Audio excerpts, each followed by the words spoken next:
If you've ever played a sport that requires significant time in an overhead position like swimming, tennis, baseball, you probably know very well that repetition in these motions can make you more prone to injuries. Research has shown that repeated overhead stress causes microscopic trauma to the muscles and tendons. So this isn't a bad thing necessarily. Some adaptations that occur with repeated overhead movements actually lead to enhanced performance, which is ultimately what every athlete is after.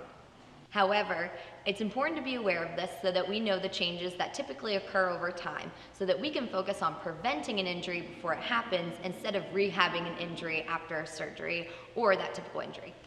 Okay, so I want to talk about some of the most common adaptations that occur with overhead athletes.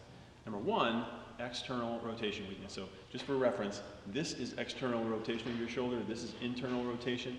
Think about it, most overhead sports, you're propelling a ball or something forward, and an external rotation strength occurs when you're pushing some resistance backwards. So it's really, really common that external rotation is weak for overhead athletes. Secondly, external rotation, excessive external rotation. So maybe you've seen some pictures, we're going to put one in here of some pitchers that have elbows and hands that come way, way back. And that's an adaptation that's really, really normal. It's not necessarily a problem either, but it can be if it's not addressed and appropriately dealt with. The third thing is internal rotation deficit. So we talk about really excessive external rotation. Well, nobody's shoulders gain a complete increase in arc, you know, the full range that it goes through. So what happens when you gain too much external rotation this way, you're going to lose the ability to be able to internally rotate again, which is not necessarily a problem, but it's got to be addressed if we're going to make sure that that shoulder is going to stay healthy.